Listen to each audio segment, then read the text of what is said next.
Hi, I'm Hal Roberts. This is Bridge City News. Welcome. Here's some of the top stories we've been following.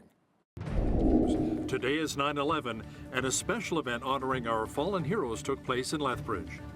Prime Minister Justin Trudeau took a few shots at Conservative leader Pierre Poilievre at his party's caucus retreat in Nanaimo.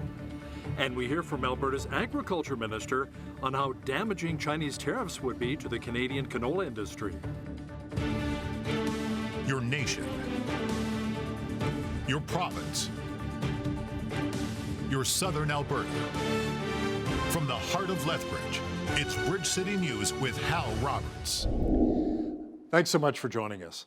Today is September the 11th. It was 23 years ago that the world changed forever following the terrorist attacks on the World Trade Center in New York, the Pentagon, and in Pennsylvania. The world lost so many people that day. There were also many heroes celebrated, including our first responders.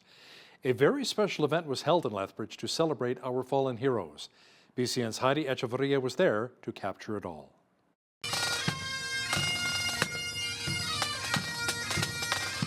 Never to be forgotten, because nothing can replace the presence of the heroes who one day fell to save the life of others. It is good to honor and commemorate what they used to be in life and their acts of heroism. For that, a fallen firefighter memorial parade and ceremony was held in Lethbridge to remember those who made the last sacrifice. Troy Hicks, Chief Fire Marshal, explains what this ceremony represents for them. 23 years ago, the world changed forever. On September 11th, 2001, when those two planes ran into the towers, collided with the towers here there in New York City. At the end of that day, we had 343 firefighters, 71 police officers, 84 Port Authority, and close to 3,000 civilians perished on that day. While everyone else was running away, first responders were running towards the buildings trying to save as many people as they could. The events of that day have changed a lot of the strategies, a lot of the equipment, a lot of the safety stuff we have in our services and our trades today. I know many of the guys that are here at Lethbridge Fire and Emergency Services, they actually joined the fire service after that event, wanting to help, wanting to do their thing. So firefighters don't just die from burns or while they are trying to save the life of others. Heart attack, trauma, falls, and explosions are some of the reasons. He explains what are the main causes of death of these heroes. The leading cause of death for firefighters in North America is cancer. And we've been working on that a lot. The second cause of death is cardiac arrest. And then just to go, the last one, the number one cause of traumatic firefighter deaths are traffic collisions. We're at risk every day when we're out doing our job, regardless of whether it's an accident on the side of the street, a burning building, a medical call. It's all there, so we got to make sure. The commemoration ended with a solemn ceremony in which the names of the brave men of North America who are no longer with us in this world were mentioned. It's a very important ceremony that we hold each year. It is a solemn occasion, but it is also one that we remember and honor all of the fallen firefighters throughout North America that have given their lives in the line of duty over the last year. Today is about remembering the fallen. We remember our firefighters, police, and paramedics that are out there every day, working in hazardous situations and putting their life on the line. So we thank all of the emergency responders that are working daily doing this job. For Bridge City News, I'm Heidi Echevarria. It's a day we will never soon forget. Prime Minister Justin Trudeau took a shot at Conservative leader Pierre Poilievre at his party's caucus retreat in Nanaimo, British Columbia. Trudeau says Poilievre is just not there for Canadians while his party is. Because his answer to what do you do with the strongest economy in the strongest fiscal balance sheet in the world right now is you cut. You cut programs that Canadians need. You cut the school food programs. It's going to save families $800 on grocery bills. You cut the spots in childcare that are allowing women to get back into the workforce and build those careers they need. You cut the programs that are delivering for Canadians right when they need it. We have the strongest macro balance sheet in the G7. We believe in putting that in service of Canadians by investing in them, and The answer the Conservatives are bringing forward is, oh no, we'll create growth and opportunities through cutting programs Canadians are relying on. Now, Deputy Prime Minister Chrystia Freeland is denouncing the use for public funds for a documentary about Russian soldiers. On the same day, a crowd of people protested the film screening at the Toronto International Film Festival. Freeland says she shares the grave concerns raised about the film Russians at War. Ukrainian diplomats and the Ukrainian Canadian community have expressed really grave concerns about that film. And I do want to say I share those concerns. We have to be really clear that this is a war where there is no moral equivalency. This is a war of Russian aggression. This is a war where Russia is breaking international law and committing war crimes. There is very clearly good and evil in this war. Ukrainians are fighting for their sovereignty and for democracy around the world. With China retaliating against Canada's tariff on Chinese-made vehicles with a tariff of their own on Canadian canola, that'll severely impact our agriculture industry. That's according to Alberta government officials. Our province's Minister of Agriculture and Irrigation, R.J. Sigurdsson, says the majority of our canola exports go to China, so this would really hurt our producers. This is very untimely. When you say that the combines are in the field right now, this couldn't have come at a worse time. So we definitely are working with our federal government right now to find a quick resolution to this and support our farmers and ranchers during this time. Alberta Agriculture Minister Sigurdsson will also discuss how the federal carbon tax continues to hurt our farming families. Watch for that full interview coming up after Business News. The Alberta government is expanding its help for students struggling with mental health issues. Government officials say more mental health classrooms will be added, bringing the total number to 60. These classrooms will offer services such as treatment, intervention, recovery, and education on prevention. Now, in collaboration with CASA Mental Health, the expansion of services for our children and youth will cost around $70 million over the next few years. These 60 classrooms, with the announcement today, we've now reached approximately 1/3, with 9 more operating this school semester. This is an additional investment over 3 years of $70 million that allows us to care for students like we see here in Elk Island School Division and particularly here at Bev Facey. Bev Facey is one of the many recipients of these mental health classrooms that we think are so terribly important. The truth is that with the difficulty and the challenges around mental health, we know that kids need to be wrapped around with services where mental health classrooms like the CASA classroom are going to have supports from psychiatrists, from psychologists, from physicians, from nurses, registered psychiatric nurses, and obviously from mental health therapists and teachers as well. The Alberta NDP announced changes to their caucus leadership team and shadow minister roles. Under Naheed Nenshi's leadership, the deputy leader is Raki Pancholi, and the leader of the opposition and House leader is Christina Gray. Now, some of the shadow minister positions include Amanda Chapman with Education, Brooks Arcan-Paul for Indigenous Relations, Sarah Hoffman for Health, Heather Sweet for Agriculture and Irrigation, and David Shepard for Public Safety and Emergency Services. Well, we had clouds and light rain in parts of southwestern Alberta again today. Jeanette Rocher is now with an early peek at the forecast.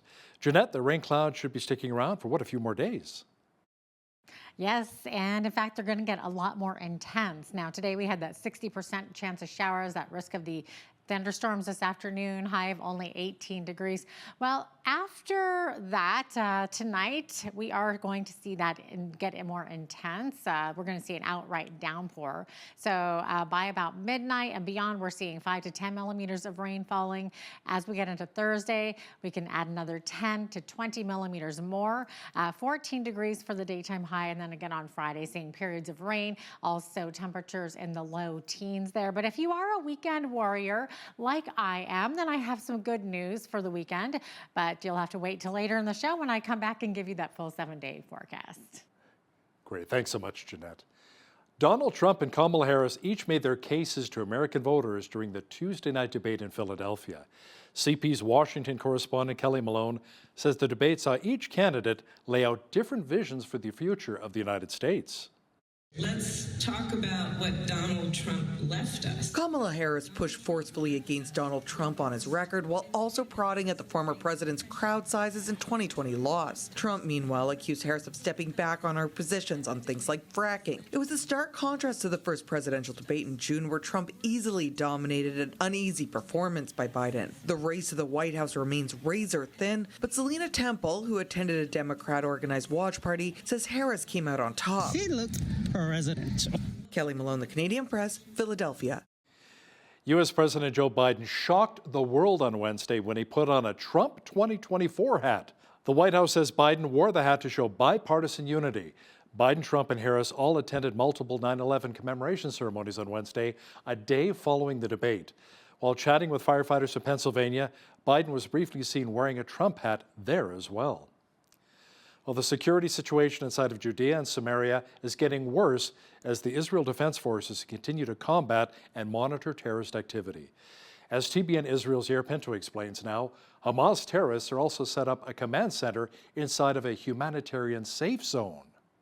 IDF forces discovered two Hamas terrorists trying to move under the cover of a convoy of United Nations vehicles, while a Hamas command center that had been set up inside the humanitarian safe zone was hit. Meanwhile, the security situation in Judea and Samaria is rapidly deteriorating as the Jewish high holidays approach. On Israel's northern border, intelligence agencies are beginning to question if Hezbollah chief Sheikh Hassan Nasrallah is still in full control of his troops, and the IDF is moving into a new phase of operations. More details are also emerging about the strikes on Syria early Monday morning, with some analysts declaring it to be a strategic attack on Iran because of all the damage sustained by the facilities maintained by the Islamic Revolutionary Guards Corps. Closer to home, police in Coaldale say a 14-year-old girl died as a result of a motor vehicle collision on Tuesday morning. They say they responded to a call around 9:40 a.m. of two vehicles which collided at the intersection of Township Road 102 and Range Road 221 in Lethbridge County. The 14-year-old from Diamond City, who was a passenger in one of the vehicles, died at the scene. Two men who were driving the two vehicles were taken to hospital with unknown injuries. An investigation into the crash continues. Police in Lethbridge seized hundreds of doses of fentanyl and methamphetamine following an arrest over the weekend. The LPS say they located a man using a crack pipe on Saturday around 5:30 p.m. along the 500 block on 8th Avenue South. Now, when they approached the man, they discovered that he was also carrying a large amount of other drugs and a utility knife.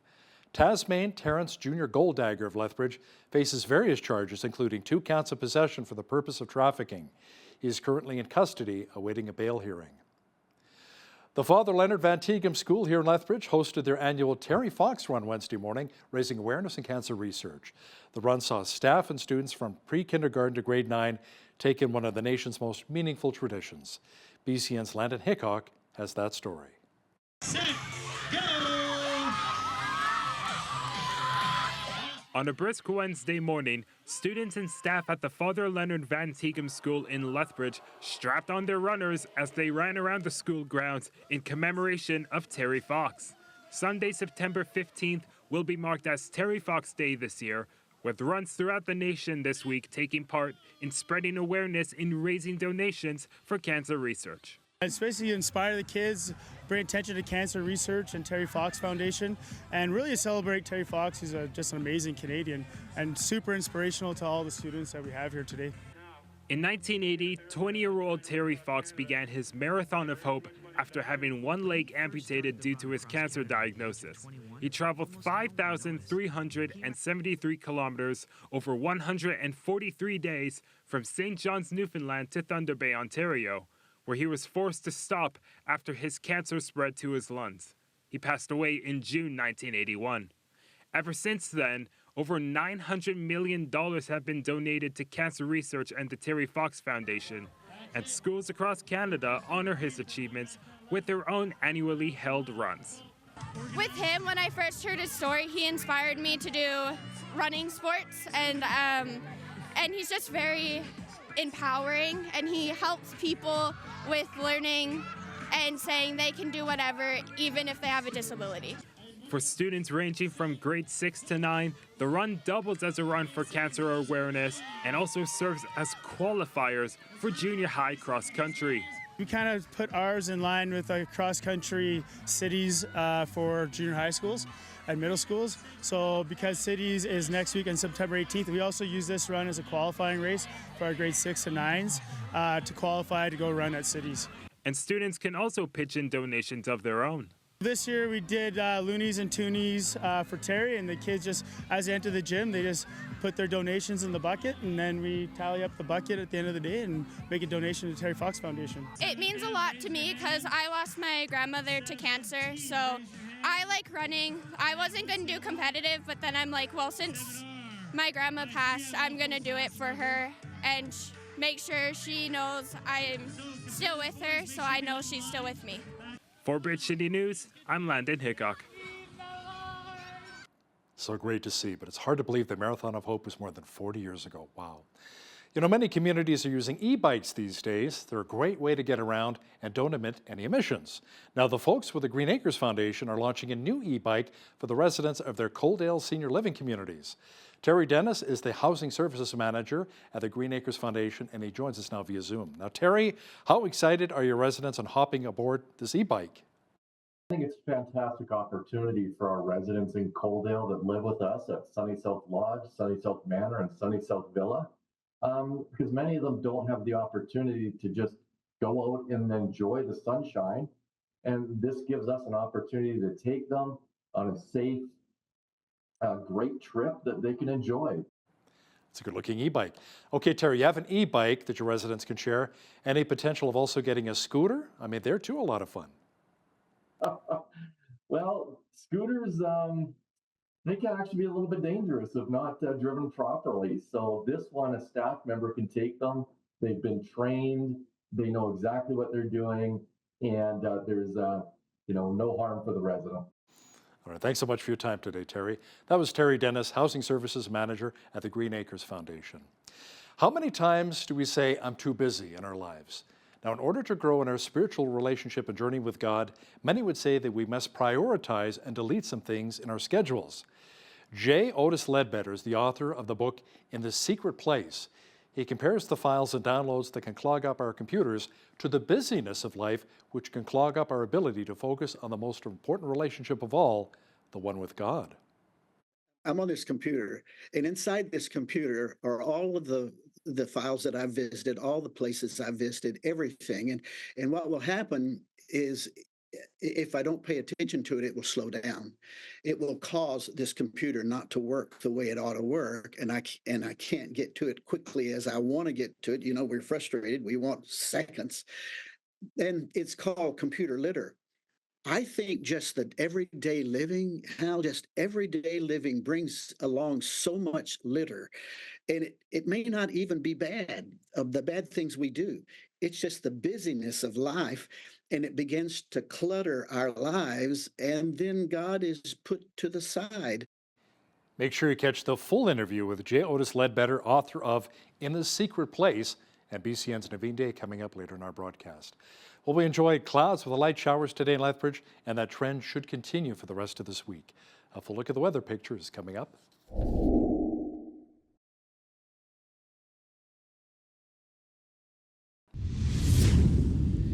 Well, it was mainly cloudy and cool today in Lethbridge. It felt a lot like autumn. Jeanette Rocher is now with all of the weather details. Jeanette, the first day of fall is not until September 22nd, but it certainly felt a bit like fall today. It did. Only 18 degrees lower than seasonal. And of course, when we wake up in 11 days, we're officially in fall. Summer behind us. You could have fooled me today, though, with that 18-degree temperature. Also seeing showers in the afternoon there. And then over the next couple of days, not much better. Seeing those low teen temperatures. Lots of moisture. Thursday, 10 to 20 millimeters of rain. 14 for the high. Only 13 expected on Friday with some periods of rain. And then as we get into the weekend, that's where things get a little bit better. So we're seeing highs of 21 degrees both Saturday and Sunday. Could see the sunshine as well on Saturday, mix of sun and cloud on Sunday, 22 on Monday, and then back to 18 degrees on Tuesday. Could see some showers then as well. So it looks like fall is kind of toying with us a little bit as we're getting close to that end of summer right now. 20, the average high for this time of year, 6 degrees. The average low, 32, was our record high that happened back in 2011. And in 1964, we were sitting at a high of only -3, and that was our record low on that day. 7:02, that's when the sun rose this morning, and our sunset this evening at 7:51 p.m. So we're now seeing 3 minutes less daylight than we saw yesterday. So 12 hours and 51 minutes there. Okay, so 18 for the high in Victoria, mainly sunny skies and a little bit cooler where the onshore winds blow. 19 for the high in Vancouver, seeing sunshine as well. 5 millimeters of rain expected tomorrow in Edmonton, high of 15. Look at that, only 12 degrees expected in Calgary tomorrow, much lower than seasonal. Also Calgary, lots of moisture, seeing 10 to 20 millimeters up to 60K winds there. 50K winds expected in Saskatoon, 21 for the high. 60% chance of showers both there and in Regina tomorrow. Regina, though, sitting at 26 degrees, also fairly windy conditions there.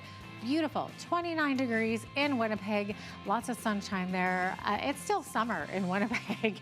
They haven't gotten the memo yet that it is September. 28 for the high in Toronto with mainly sunny skies. Ottawa could see a 30% chance of early morning showers. 27 for the high there, 25 expected in Montreal tomorrow with a mix of sun and cloud.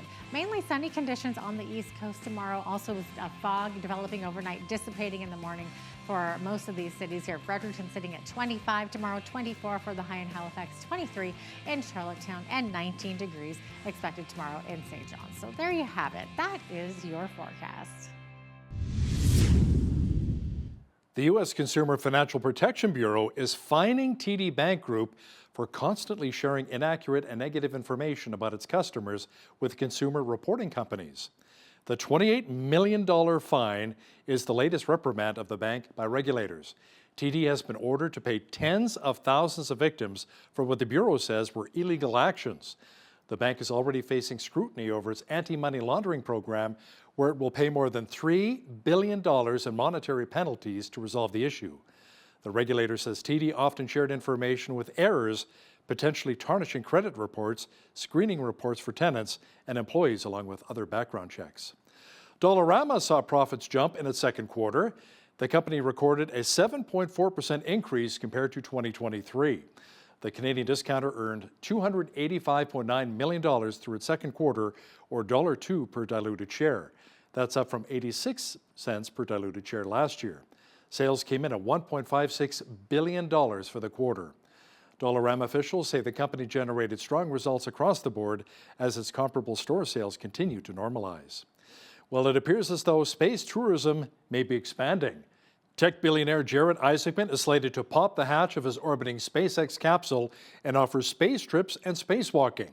SpaceX is the first private company to attempt a spacewalk, the most dangerous part of any flight, just after launch and re-entry. Now, the spacewalkers will take turns emerging from the hatch, each spending between 15 to 20 minutes outside as they flex and test their factory-fresh spacesuits. But I wonder how much the cost is. Now, here's a look at today's markets. The TSX was up 208 points on the day to finish at 23,211.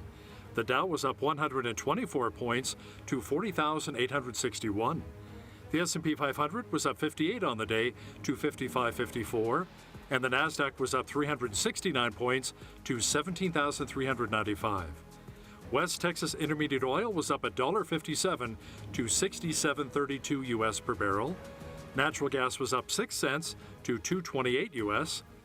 Gold was down $7.08 on the day to $25.1154 US an ounce, and silver was up 24 cents to $28.68 US an ounce. Feed wheat is at $7.57 per bushel, barley's at $5.92, canola's at $12.95, and corn is at $7.34 per bushel. Live cattle October contract was down $1.30 to $183.15.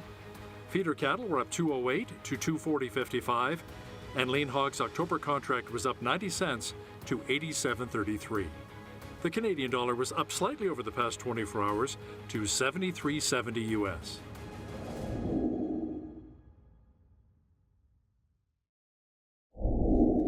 Recapping one of our top stories, a special event to remember our fallen heroes from 9/11 took place in Lethbridge today, involving many of our first responders.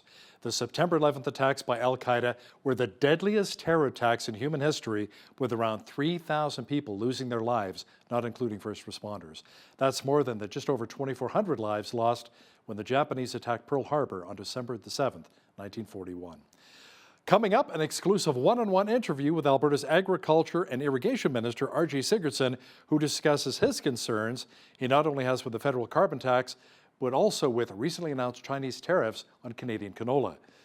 Now, when you see news happening in your community, be sure to drop us an email at info@bridgecitynews.ca. Also, be sure to visit our website anytime to check out a number of stories and interviews.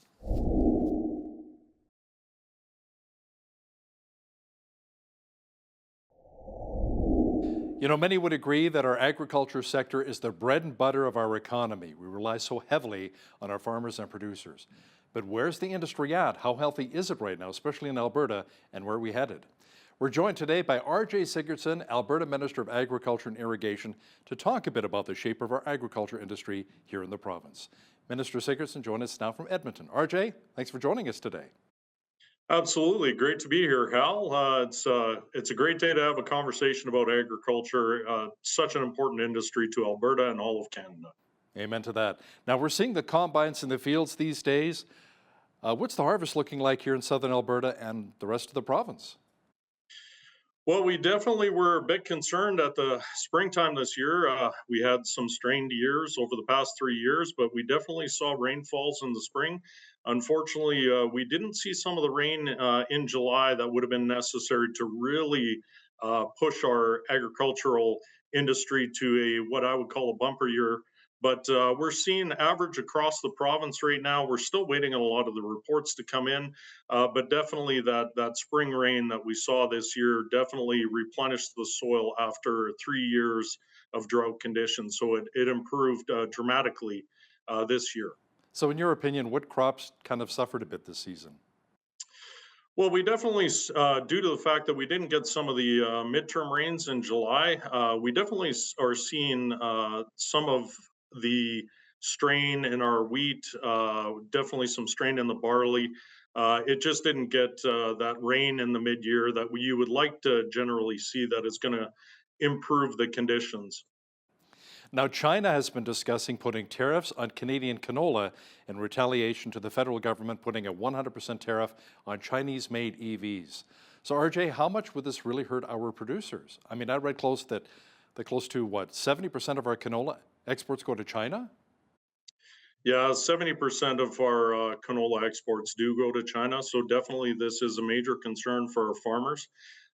It will have an impact on the agricultural industry as a whole here in the province and all of Canada. And we're working closely with our federal counterparts to come to a quick resolution to this. This is very untimely. When you say that the combines are in the field right now, this couldn't have come at a worse time. So we definitely are working with our federal government right now to find a quick resolution to this and support our farmers and ranchers during this time. So if the spat with China continues long-term, RJ, are there other trading partners we can reach out to, maybe in Asia or elsewhere?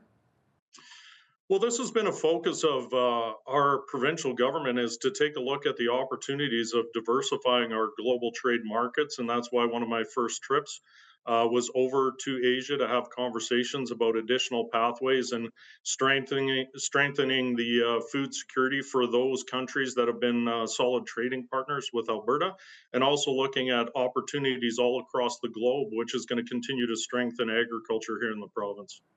Now, I think it's safe to say that the majority of Alberta farmers are not in favor of the carbon tax. RJ, how is this really impacting our agriculture sector, and is there anything we can really do about it? Well, it is a major impact, and it's a major impact right down to the consumer. I've said that I believe there's more layers of the carbon tax on the food that we buy in the grocery stores than probably any other essential essential commodity that people have to buy on a daily basis. We continue to have conversations with the federal government to look at ending the carbon tax on all agricultural related products, because when we talk about food affordability, that's really all it's doing. Our agri-food processors are paying heavy carbon tax right down to the logistics of moving our commodities throughout the province and across the country are impacted by the carbon tax, which just does nothing but raise the price of food in the grocery store for everyday Albertans and Canadians. You know, it's certainly been an interesting year with drought concerns, as you mentioned earlier, and low reservoir levels, especially here in southern Alberta. But thankfully, as we talked about as well, we did receive a little bit of rainfall. Now, I know the province has been looking at ways to shore up the 4 pillars: share, store, conserve, and manage water. Is there anything definite in the works right now? Well, we definitely are having that conversation, understanding that water is a finite resource and we have to treat it as such. So we are looking at different ways to manage our water here in the province of Alberta, ensure that we are maximizing on efficiency as much as possible. We're also looking at investments across the board, including investing in our irrigation systems. We have 933 million that we put forward to our irrigation infrastructure modernization. Through that, we're seeing efficiencies that is opening up new acres to irrigation. We're looking at investing in feasibility studies, $5 million in the 2024 budget to take a look at additional storage options like the Airmore Dam and Ardley Dam. And right down to the fact that we're working with Acadia in the special areas right now. They've partnered with CIB and they are looking right now at a whole new irrigation district in East Central Alberta that would open up 1.8 million acres of irrigation, which is important as we continue to look at the fact that the global demand for food is going to continue to rise over the decades to come. So how about some of that water sharing? How vital is that for our producers? Well, definitely, it's incredibly important. And when we look at the long-term vision here in the province about investing in, infrastructure to be able to increase storage and capacity, that's really important in southern Alberta, and that's why we're looking at all options available to be able to increase storage so that we can provide that stability when we're looking at a growing province that is seeing groves of people move here, and we're seeing some of the most positive growth in the agricultural space with investments in agro-processing right now. We talk about Cavendish, McCain's, P&H mills. We see a lot of investment coming to the province right now, and we understand that water is critical to ensure that that continues to happen in the future, and that our farmers have the water they need to be able to grow the commodities that everyday Canadians rely on. What is the outlook looking like right now for the cattle and hog sector here in the province? Well, we are, of course, the prices on the cattle side are still high, and we are seeing a lot of demand continue to increase across the globe. The pork industry, of course, they've seen some strain in the past couple of years with the pricing side of it. We continue to work with them to strengthen the industry, and as well, when we were over in Asia, was predominantly talking to and educating individuals in Asia about the high quality commodities that we have here, including beef and pork, and increasing market access in those areas to be able to strengthen those industries. Interesting, when Premier Daniel Smith was down in Texas recently talking about Alberta beef versus Texas beef, and there was a little bit of an argument there. Who has the better beef? What are your I thoughts? think that's going to be an argument that'll continue to happen for years to come. I would say that Alberta's got the best beef in the world, and I'll continue to support that message everywhere I travel. Amen to that. Now, the federal government is wanting to see Alberta farmers significantly reduce their use of nitrogen-based fertilizers in their efforts to reduce greenhouse gas emissions. RJ, have you been pushing back on this or complying with Ottawa? Well, I've been pushing back. Our farmers and ranchers use the right amount of fertilizer, and that's the message I've been expressing to the federal government. We have 4R here that includes right rate, right amount, right fertilizer. These are the policies that our farmers implement every single year in order to maximize their yields, which I believe is the key to sustainable farming practices and maximizing on the acres to be able to grow the most food possible. Um, at the price of fertilizer, our farmers use only what they need.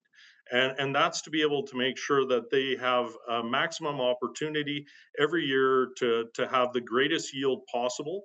And I continue to have that conversation with the federal government in making them recognize that our farmers and ranchers are true stewards of the land. And over the past decades, they have always done everything possible to improve soil health and to be able to, make sure that they recognize the importance of moving forward in the environmental and sustainable farming practices. Every farmer I talk to is focused on it. And I just continue to advocate on their behalf on the federal level to make the feds understand that we do have the greatest farmers and ranchers in the world moving forward in those environmental practices. Now, speaking of which, where are we at when it comes to family farms? I know a number of farmers are retiring right now. Are we seeing more young people wanting to get involved in the agriculture sector? What kind of incentives are we maybe offering the younger generation? Well, I think one of the concerns that we do have as a provincial government, something we're keeping a close eye on, is the fact that the average age of a farmer rancher right now continues to be on the rise here in Alberta. And when we look at opportunities for the next generation to move into farming and ranching, we want to continue to support programs that help. And that's why our next generation loans through AFSC, we've made some recent changes to that to extend the amount available and as well the eligibility requirements to open that up and just try to get that door a little bit further open and continue to educate the next generation on how much opportunity there is in the agricultural space in the future. Now, Alberta's food processing sector is the second largest manufacturing industry here in the province, and we have a lot of it right here in southern Alberta, as we discussed earlier, and it's been expanding. Do you think we'll see that trend continue? I think that trend is going to continue. When we talk about Alberta having the best tax jurisdiction in all of Canada, we combine that with our processing investment tax credit, a 12% non-refundable tax credit for those that invest 10 million or more here in the province of Alberta. And that's why we've just seen so much investment happening between P&H, Imperial with their biofuel, and we see Cavendish, McCain's expansion happening across the province. On average, we saw about $500,000 worth of investment happening in the province of Alberta roughly every year. This year alone, we're going to see $3.2 billion worth of investment come to the province. And we've really become a beacon for the agri-processing investment, and it's very exciting. It strengthens our agricultural industry right down to the family farm, which it's very exciting. And that's why I continue to advocate to our youth about the opportunities in agriculture for the future. Where does Alberta rank when it comes to how much we actually produce in grains, not only being exported to other provinces, but around the world? Where do we rank, like compared to Ontario, Saskatchewan? What are your thoughts? Well, I would always say that Western Canada is the largest of the producers in Canada. We definitely are very important to the Canadian agricultural market. When you combine Alberta and Saskatchewan, we are the lion's share of production, both of cereals, pulses. Alberta, of course, is the largest beef producer in all of Canada, which is something we're very proud of. But we always look at every opportunity to strengthen every agricultural industry, and we look at opportunities to strengthen. Pulses is something that we've talked about as being a great opportunity for the province of Alberta, and that's why we've seen a lot of investment come in relation to that. In the Leduc area, we have a fractionation facility that's happening there to extract pure plant protein, which is very exciting. So we have lots of opportunity here in Western Canada and definitely Alberta when it comes to all agricultural products. Now, you talk to a lot of farming families, obviously, across the province here. Are some of our farmers considering maybe doing away with certain types of traditional crops and maybe considering something more lucrative, such as hemp? I mean, hemp is used to strengthen concrete driveways, used in car parts, making clothing, maybe thinking outside the box a little bit. Yeah, just recently I did a Northern Alberta tour all the way up through the Peace Country as far north as Lethbridge to really get my feet on the ground and take a look at what's happening up there with farming operations. And we saw some exciting opportunities around hemp and other products. So we definitely look at every opportunity we can right now in the province to strengthen any commodity that our farmers and ranchers that they think is viable for their area. And there's certain areas of the province that hemp has a lot of opportunity and would I think has potential in the future for everything from car parts, as you mentioned, right down to concrete and other composites. So. Now, obviously, winter's just around the corner. Some of us are dreading it. Other people are pretty excited about it, especially the skiers in my family. But let's talk, RJ, specifically about the snowpack and how vital that is for our agriculture sector. The snowpack is key. I mean, we have streams and rivers that are glacier fed, but definitely the snowpack is what's required to be able to fill our reservoirs every year. Those reservoirs that we rely on for industry, municipalities, and definitely irrigation for our farms in southern Alberta. So we keep a very close eye on that snowpack as the winter progresses, and we work hand in hand with our irrigation districts to make sure that they've got as much data and information as possible so they can manage their irrigation districts efficiently and effectively every single year. And we also look at every opportunity as the province when we operate those reservoirs and dams to ensure that we bring them up to the levels necessary to support all of our industry here in the province. Alberta's Minister of Agriculture and Irrigation, RJ Sigurdsson, thanks so much for joining us today from beautiful Okotoks. Thank you so much, Hal.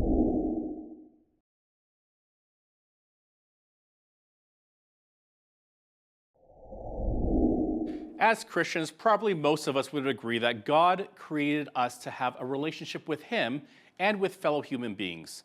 But that involves making time for those relationships, and society has never been a busier place than it is today.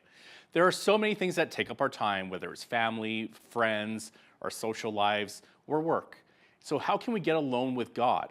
Joining us from Clovis, California to chat about this is Dr. J. Otis Ledbetter.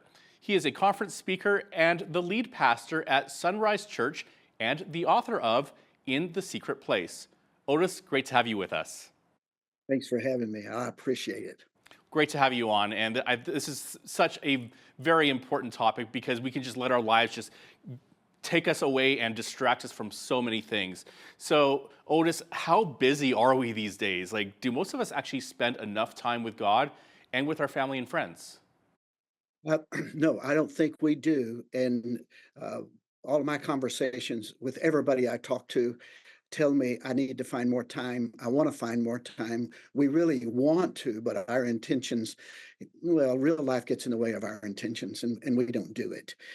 That was true with me. And that's why I wrote this book, In the Secret Place, is because I was spending time.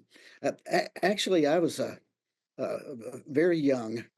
And my dad was a pastor, and in his church was a janitor's closet. And somehow the wallboard was broken through, and I could take my little body and slip it through. No adult could get through there, but I could. And I was somebody who was alone with my thoughts a lot, and I would get in a place like that. And as I got older, hell, I got to thinking, those places that was good for me because I could think about, even as a child, the things that bothered me and I needed some help on, and I would talk to the Lord in that little place. And I wondered if there was actually a place, if there were a spiritual place that I could slip my body through and get away from everybody else, particularly get out of Satan's reach, so that he would not be able to affect my life and keep me from speaking with God. And I came across this Psalm 91, and it's been my life's actually chapter. And that's where the book came from, so that I could get alone with him out of Satan's reach. And what do you mean by a secret place, and why is this vital to our lives? Well, when you read the first chapter of Psalm 91, it says, "He that dwells in the secret place of the Most High shall abide in the shadow of the Almighty." There are two words in there in the Hebrew that are redundancies. There is the secret place, which is beseter, that's the Hebrew word, and then there's the shadow, which is besel. And they fit together. The redundancy fits together. Besel means that that's a shadow or a shade where you can find relief from the harshness of society. Maybe you want to say it that way. But the secret place, the beseter, it means hiding. It means concealment. It means you can't be found. And the beautiful thing about it is that when you have a relationship with God, He wants a relationship with us more than we want it with Him. I think Max Lucado was right when he wrote, "God would rather go to hell with you than to heaven without you." That's how Wow. much He loves. And so the secret place is where we can get alone with God. And the idea of getting alone with God and holding on to significant illuminations in our life until the appropriate time, it resonates with a broader biblical theme of divine timing and the unfolding of God's plan in our life. And that's what we want. We want God's plan to unfold in our life. But Satan can know our plan if we have loose lips. He can know our plan, and then he can thwart it from the very beginning. And that's what you want to try to stay away from. But I love that line, God would rather go to hell with you than go to heaven without you. Just an amazing quote there. What are some of the things that we get distracted with that we could probably just do without, and that would just free up more time for the Lord? Well, in the book, I call it life litter. Life litter. Life litter. I'm on this computer, and inside this computer are all of the files that I've visited, all the places I've visited, everything. And what will happen is if I don't pay attention to it, it will slow down. It will cause this computer not to work the way it ought to work, and I can't get to it quickly as I want to get to it. You know, we're frustrated. We want seconds, and it's called computer litter. I think just that everyday living, Hal, just everyday living brings along so much litter. And it may not even be bad, of the bad things we do. It's just the busyness of life, and it begins to clutter our lives, and then God is put to the side. Um, we need to go into our life, and we need to get rid of the life litter. Then that gives us a clear path to God. And I think if a person tries that and does that, that relationship will be enhanced beyond what you would imagine. The Bible shows us that Jesus often withdrew into remote areas too. What was his purpose? Well, he wanted to get along with God because he did tell his disciples he didn't do anything that the Father didn't tell him to do. He didn't say a word to his disciples that the Father didn't approve and tell him to do. In order to have that kind of clarity in your relationship with God, you have to get alone with him. And in the Psalm 91 is not the only place that it talks about the secret place. It talks about the secret place, particularly in Psalm 27, where he says, he connects it with the pavilion. You hide me in the secret place of your pavilion. That's a secret place in itself. And then he says, upon a rock. Now, a rock, if you read that in the Hebrew, it means a higher place than where you normally are. So being alone with God gets you at a higher place above the fray of life, where you can see more clearly the life as it comes at you. You have a better perspective upon that rock. Now, one thing I always remember my pastor saying, and former CEO of Miracle Channel, Leon Fontaine, he would always say this: for every mile of road, there's 2 miles of ditch. So you can get in one ditch. Where you're spending all this time with God and all this time in solitude, but you're cutting yourself off from family and friends. Or you could be in the other ditch where you're spending all your time with family and friends, getting really busy in life, and you're totally ignoring God. How can you find balance where you're spending time in solitude and in a personal relationship with God, and you're making time for that relationship, but you also aren't ignoring or diminishing the the supports and the power of fellowship from strong family and friends? Very good question. And I think when Jesus talks about this in the New Testament, in the book of Matthew, the secret place is in the Old Testament. You have the 400 years of silence. And then in the New Testament, Jesus redefines it. And he says, go to your closets. He calls it a closet. The interesting thing is the Greek word for that is it's tameion, and it means an inner secret room. The word inner there, they've translated it as a closet, but I believe you can say that inner secret room is inside you. And so if that inner secret room is inside you, you don't have to take time away from family to be in there. If it's a closet, you got to shut everybody else out. You got to go in a room, you got to close the door, and you're isolated physically from yourself. I think you can be with God all the time. The relationship can be there all the time, just as it was with Jesus and his Father. The relationship was there all the time. If you're in that inner room, in that secret place, and God has created that for us, where only he and I can get alone in that inner room. My spouse can't go there. My children can't go there. My employer or my employees can't go there. My pastor can't go there. It's only God and me. Satan can't go there. And we really, sometimes we give Satan way too much of God's attributes. Satan is not omniscient. Satan is not omnipresent. Satan is not omnipotent. So he does not know your thoughts. He cannot read your thoughts. The only way he can know what God is doing inside you in that secret place, in that inner room, is if you expose it yourself. And many times, in the military, there's some jargon they use, a little phrase that says loose lips sink ships. I've heard that. And I think as a Christian, we need to consider that. When we talk out loud something that's going on with God in us, and he's unfolding his plan in us, we go and we talk about it, and guess who else is listening? Guess who else is getting information to know what God's doing inside us? And you see that in the Old Testament in the book of Daniel. Nebuchadnezzar had a dream. He called his wise men in and said, tell me the interpretation. They said, well, you tell us the dream, we'll tell you the interpretation. He said, no, I know you guys. I want you to tell me what I dreamed, and then the interpretation. And if you know what I dreamed, then I can believe that your interpretation is right. And they said, we can't do that, but we know a guy. And Daniel came and he said, give me time. I'll come back and tell you what you dreamed, the interpretation. God revealed that to Daniel in his secret place. Now, he didn't go to Shadrach, Meshach, and Abednego and say, guess what God said to me, and reveal it. He waited till the proper time, at the proper place, on the proper stage, to reveal what God revealed to him, so that only God could get the glory in that unfolding plan. Mary did the same thing. She pondered all those things in her heart that the angel told her in the secret place. Joseph did the same thing. You see it all through Scripture. Sometimes we jump ahead of God and we say these things out loud, and then the devil has a leg up on us, and he's going to fight you for that plan that God is unfolding in you.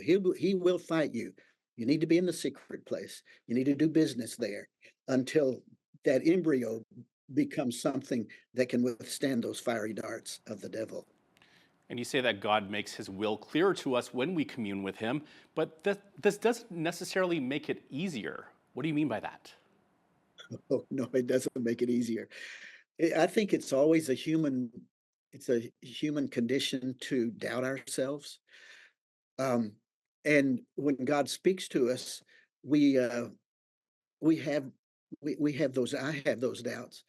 But if it's in a secret place and only God and I know, I don't doubt. I say that in the book because I've been a pastor here at Sunrise Church for 40 years. I was very happy. I was a college professor in Southern California. I was very happy with what I was doing. When my dad called me one day, he was pastor of this church, and he said, the church has voted to call you as pastor. And I said, well, Dad, two things. I wasn't candidating. And the other thing, I'm really happy where I am. And he hung up the phone. Before he hung up the phone, he said, well, you got a decision to make, don't you? And he hung up the phone. Well, I know my wife did not want to move, and I didn't want to move either. So I told God, I always pray to him, and I get with him in my secret place. And I told God, if you can change my heart, you can change hers, because my heart began to change. And I never said another word. I was sitting in my office one day when she came in, and long story short, she came over, closed the door, came over to the desk, and she said to me, Otis, if God is calling you to go to Fresno, let's go. She didn't know a thing. Now, I didn't have any doubt with that, because it was in my secret place, and nobody knew, including the devil, knew what God was talking to me about. There were no loose lips there. That made it more clear. That's what I'm saying. When you get on that rock, there's more clarity. When you get in that secret place and he lifts you up on that rock in that pavilion, there's a clarity to life that you don't get if you don't get in that secret place. And one more quick question for you, because we're just about out of time. For those of us who don't regularly take time with God, how would you encourage us to start the process of communicating with God in our own secret place? I think one of the greatest books that's ever been written is the book of John, because that's God's love letter to us.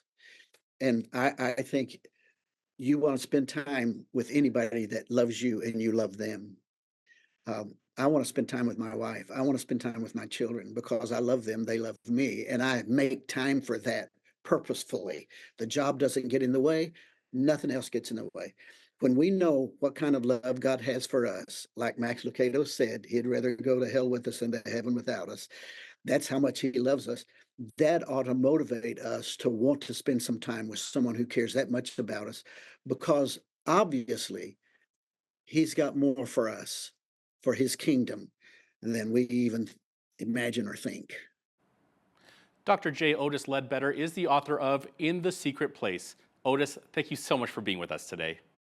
Well, thanks for having me. I'm Naveen Day. On behalf of all of us here at Bridge City News, thanks for watching.